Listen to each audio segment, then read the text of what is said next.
Hey, what's up everyone? Ben at ProFixer, and today on the channel we have a Nintendo Switch with a touchscreen issue. This original one came in because it had been closed in a recliner, which was pretty crazy, and it broke the LCD, but not the actual glass because the glass on these is plastic. I'll be taking you through the steps that I go through to replace a Switch digitizer from start to finish. Everything on my workbench, including this digitizer, is linked up in the description below, so be sure to check that out, and also like our channel, and don't forget to subscribe. And please comment below what you'd like to see in future videos. Without further ado, let's get started on this Nintendo Switch digitizer.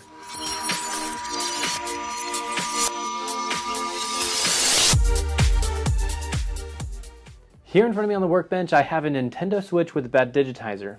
This particular one came in because it was closed in recliner and it actually broken the LCD, but not the digitizer, because on this particular model, they're made of plastic. They're actually bendable, and so they don't crack like a regular piece of glass. So kudos to Nintendo for creating a non-breakable display. However, the touch is sensitive, and if bent too far or too much pressure, it can actually cause damage, which will cause dead spots. This particular one, if you scroll, you can actually see that it loses touch because the bar with all these games here actually jumps and jitters whenever you get to certain points on the screen, and it kind of aligns with where it was bent. So my guess is that that part of the digitizer has become defused, so it will need to be replaced. Pretty easy to replace though, however we do need to tear apart the whole console. So what we're going to do is we'll go ahead and power this one off. And that's by holding down the power button on the top, and we'll just go to power options and turn off. It kind of jumped on us there, bad digitizer, so we'll do power options, turn off.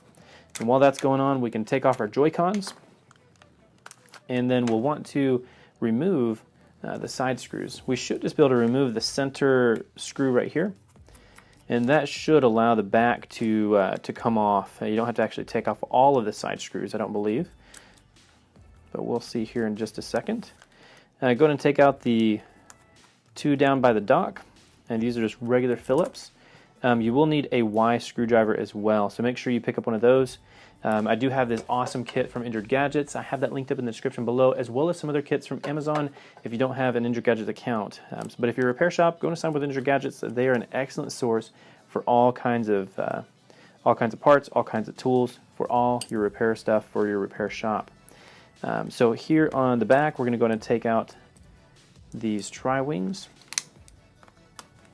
And tri-wing is just a 3-point screw, which is kind of cool. And that is actually the new style of screw that's used on a lot of the newer devices that Apple makes. Be sure to keep all of your screws in the right spot. And we'll open up the kickstand here, and we have one last screw underneath it. It's a little Phillips. And at this point, it would be a really great idea to go ahead and pull out all of your games, if there is any in there. Place those off to the side, and also any SD cards. The SD card slot is going to be underneath the kickstand, which ours does not look like it has one in there. And we'll go ahead and lift up the back cover. Once the back cover is off, set it off to the side, and then go ahead and remove all of the screws that cover, that hold on this little back cover here. And once again, keep all of your screws aligned.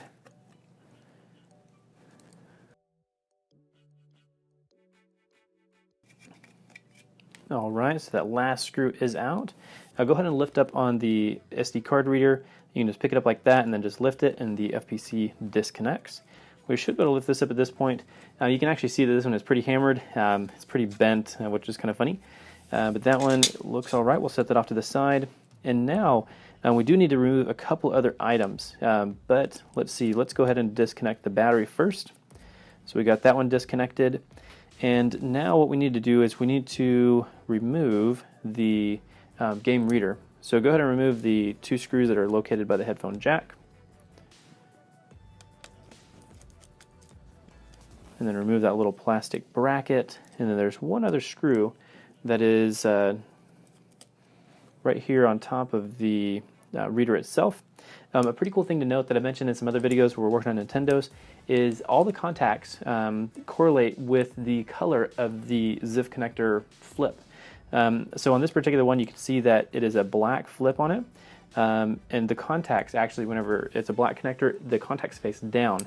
All the ones where the little flip is white, all the contacts face upwards, which is kind of cool. It correlates with even the smaller connectors as well. Basically, black faces down, white faces up, and that way you can kind of correlate which way your flexes plug in. This comes in handy when working on like 3DSs, because a lot of those have some cables that you have to string through the device, and it's kind of hard to figure out which order those go in. But on a switch, they're all pretty much in the right spot anyway, so you don't have to really guess. But that is a good way to distinguish where you need to plug your connectors so you don't accidentally plug the wrong one into the wrong connector. So on these, you just lift up on the top, and it comes out just like that, and then you can get a screwdriver, and you can actually insert it like this, and then just kind of pull backwards, and it helps to pull your flex out evenly. Go ahead, and we will need to, trying to see here, we'll have to loosen up our heat sink just a little bit, so take those 3 screws out, because we want to get this game reader disconnected and removed.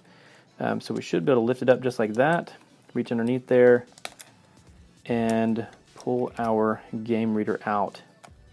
I'm going to go ahead and put one little screw in there for now, just to hold our heat sink in place.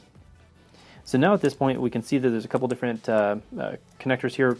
This particular one is going to be the Digitizer connector, and that's the one that we want to work with. Seeing that whenever we lift this off, that our connector is on this side, we want to lift the Digitizer, this way towards the connector. That will ensure that we're not going to rip it or break it in any way. And we do have a backlight that is connected up here for the LCD, and then also the LCD data cable that is going to help display the image to the actual LCD. Leave those plugged in because we don't need to remove them. So what we do at this point is, if you do have a little bit of heat, you can apply that. So I'm going to go ahead and get my heat mat, and probably should have had it on there before.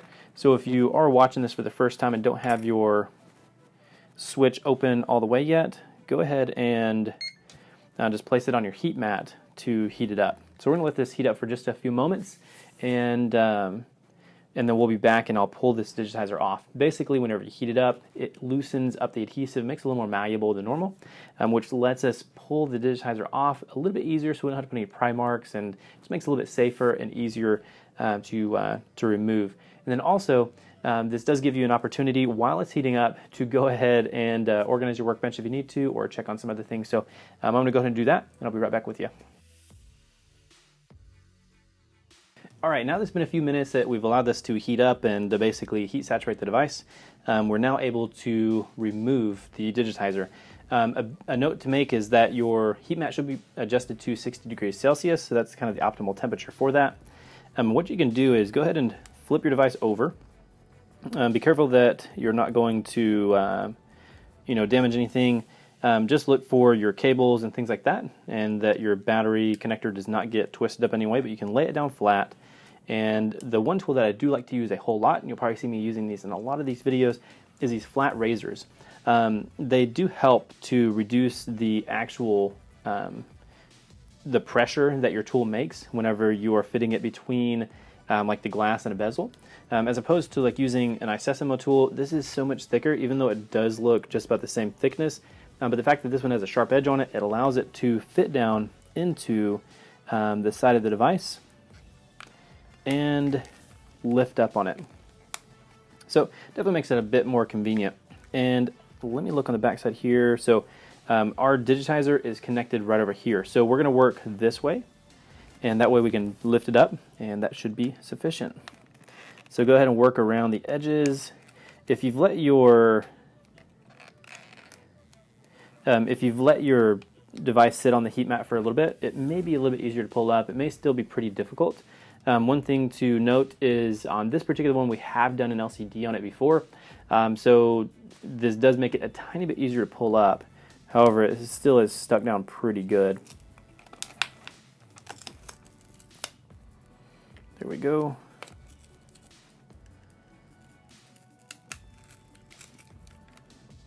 Perfect.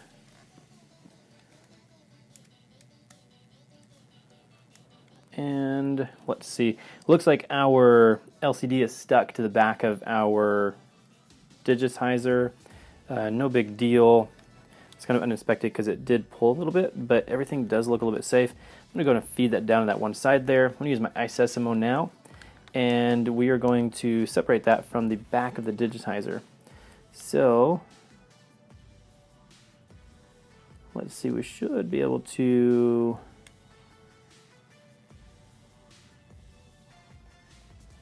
fit right up in here, and actually we're going to go ahead and pull this all the way off. That way we can kind of work with it a little bit easier. So we're going to unplug that, and we're going to go and pull this out.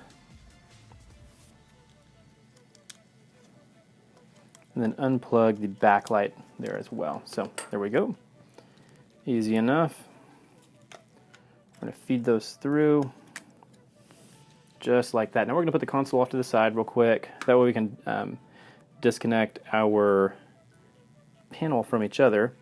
This particular one, these are very flexible. So what you can do is go ahead and just try to bend it backwards a little bit and make sure that your LCD stays straight if it is stuck on. This way you don't have to put any undue stress on your actual LCD. You're really just allowing the LCD to bend very slightly if it will, and then you can see that it is disconnecting just like that. So we're just kind of walking it down. LCD is staying straight, which is optimally what we want. Just kind of rotate it each way. I'm going to hold on to, I really don't want to grab the LCD because I don't want to break it.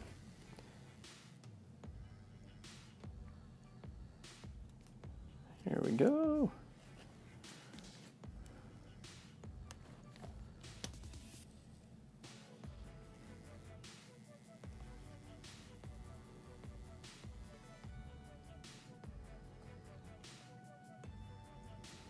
Right now I'm just kind of holding the LCD a little bit to keep it away from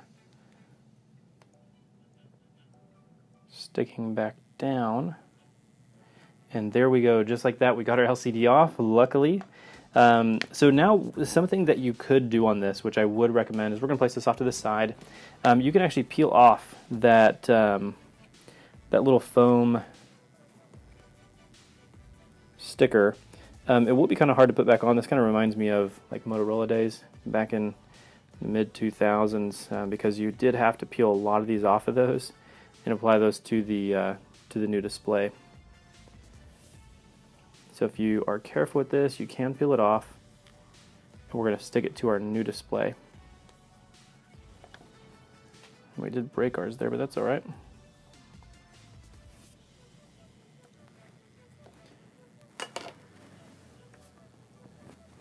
And now we're going to go ahead and take our new display here, our new digitizer, and you can actually line this back up. This acts as just a little buffer between your LCD and your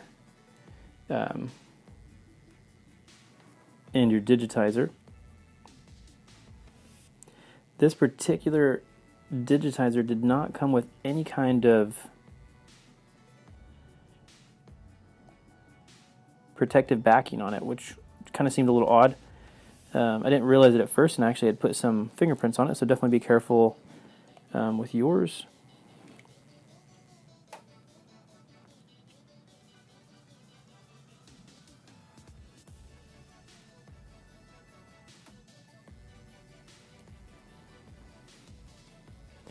And essentially you want this to be as close as you can to the edges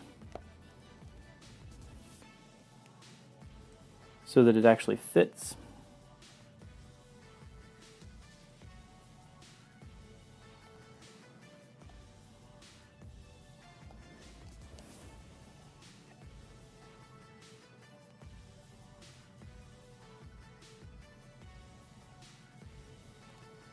There we go. And that is looking perfect there.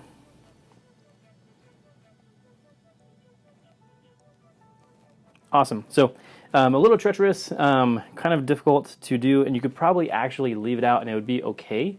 However, this is going to give you the most OEM spacing, so you won't have your LCD touching onto the back of your digitizer, because it can cause a little bit of interference in that way. Now, one thing you want to do at this point is definitely inspect it, because this particular one did not come with a protector on the back of it. You do want to inspect. So the way that you can do that is you can pull down the front protector and then look through there as the light glares on the front, and that will help you to be able to see if there's any kind of debris or any kind of markings on it.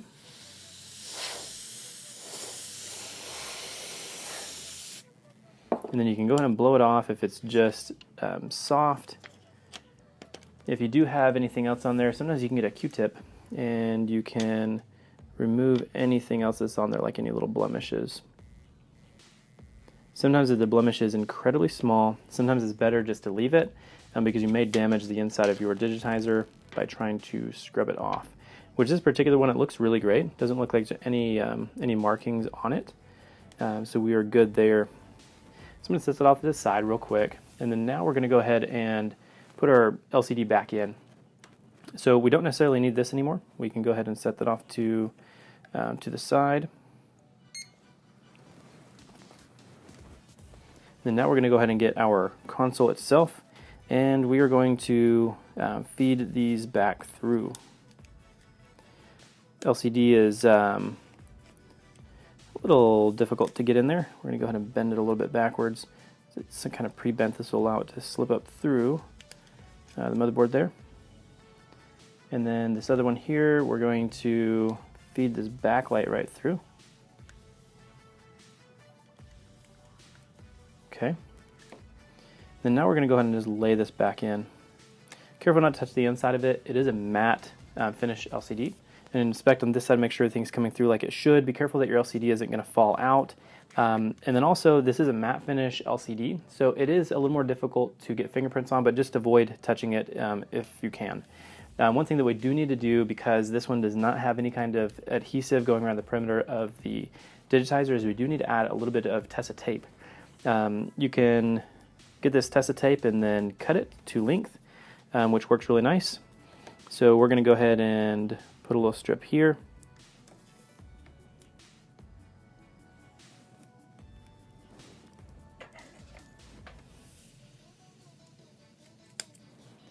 Just like that. And I'm going to put a strip on the top as well.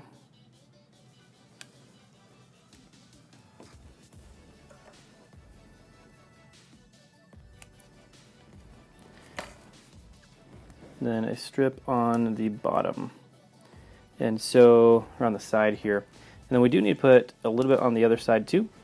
So we're going to go and get a little bit thinner strip,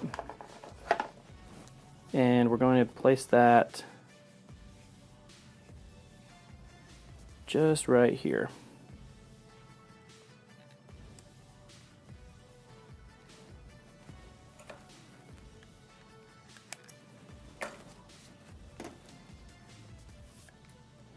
Perfect.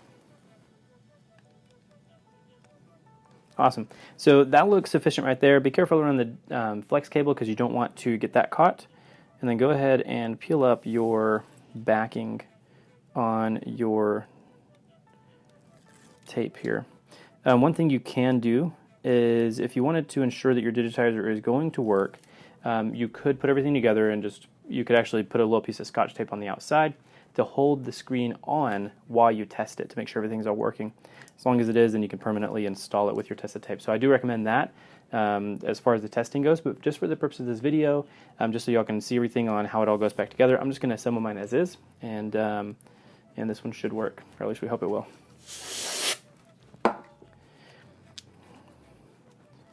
So just clean off the inside of the digitizer. Now we're going to basically, we want to blow in the back of the digitizer and then run across the LCD.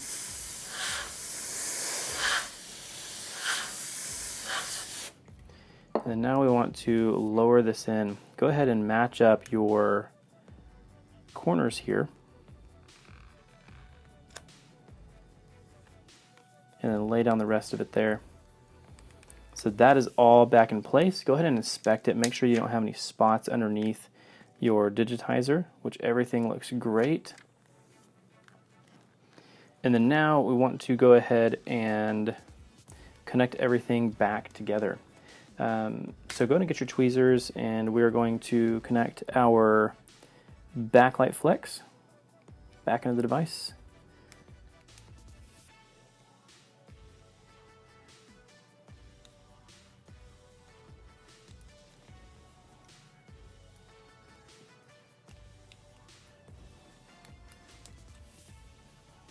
There we go. And with these flexes, you want to make sure that you insert them directly into the ZIF connectors, just because we don't want to cause any issues here. If you do go kind of sideways, you could actually cause damage to the internals of the connector itself, which you definitely don't want to do. So we're going to plug that one in. There we go. And that looks like everything's connected. So now let's go ahead and plug back in our game reader. So holding our game reader up on the side like this, we're going to go ahead and connect this in so that it don't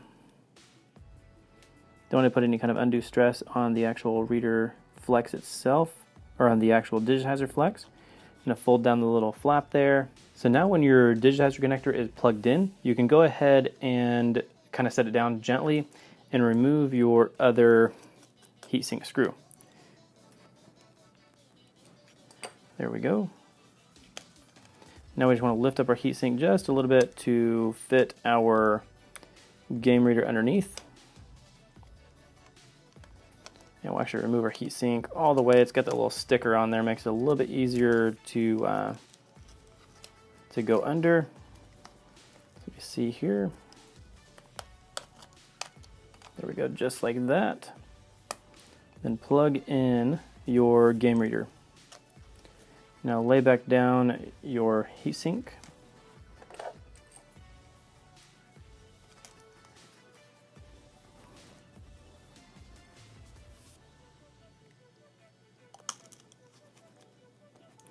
And go and put the screws back in it.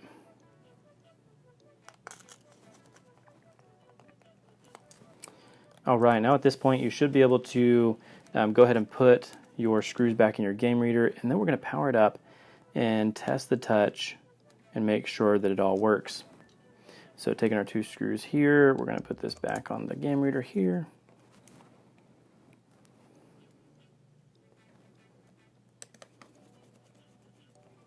And then one last screw on the top side of the game reader, which the way it's oriented, it's on the bottom towards me. So now that everything's all together, go and plug your battery in, and then we're going to go ahead and power this one up. One of the things to note is whenever you don't have a back on the device, the fan will be spinning, and so you want to make sure that you do elevate the device so that your fan doesn't get stopped in any way. So go ahead and lay something down like this and lay just the very top of your device over that. And that will make sure that the fan can still spin, it still gets sufficient ventilation, and then we can go ahead and test it. As the device is booting up, you can then, of course, check for any kind of blemishes or anything like that. So go ahead and pull up your the protector a little bit, and you can peek under there to see if there's any issues with the with any kind of dust or anything like that. Definitely a good time to test, especially since it's going to be lit up. But now we can go ahead and test our digitizer and make sure that it's fully working, which it looks like it is. So, so awesome. This digitizer is fully working now, and the repair was successful. So all you have to do now is go ahead and put all the parts back in the device. So what you want to do now is go ahead and power off the device. So just hold down the power button and select power options once again, and let's turn it off. While it's powering off, you can flip it over and start putting all of your pieces back in. At this point, you do want to add the back cover back on. That covers your heatsink, your battery, and all that good stuff. So laying that on top, you will then go ahead and put all of your silver screws back in. So take these and reinsert them into the empty spaces where they go on the housing.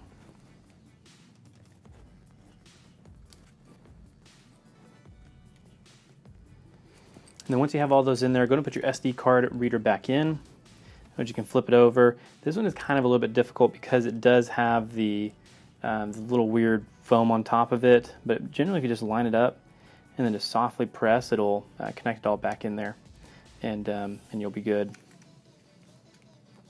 You can kind of feel it connect as well. Just going to put this screw back in. This will hold down your reader. Actually, we put the screw in for the reader too soon. Let's go and take that out. Connect that in. And if you notice, I do have one screw left over. On this particular back piece, this little tab broke off during this assembly and was already basically broken. So this one little screw will not be able to go back in because that was what held down this right top corner of the housing itself. So what you want to do at this point is go ahead and take your the back cover, go ahead and press that in, make sure everything is sitting flat. You're going to take your side screws and put those in. That will hold down your back cover most of the way and then allow you to put in all the rest of your screws pretty easily. After these side ones are in, we can then go ahead and put our corner screws on as well. The corner screws are going to be tri-star or tri-wing, so go ahead and grab your tri-wing screwdriver and put those in.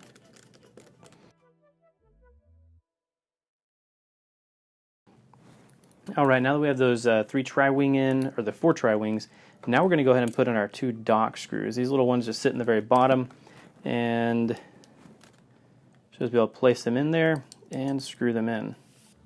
This particular one we had actually taken apart in a previous video because it was pinched in a recliner. There is supposed to be a top screw on this particular one that kind of sits where these dock screws go around this other side, but the mounting for that is actually completely broken off because it's right in the flex zone where it was broken. So that one is not going back in, but yours probably has it, so go ahead and put that one back in as well. We're going to go put this screw at the bottom by the micro SD, and now we're going to go ahead and insert our game in.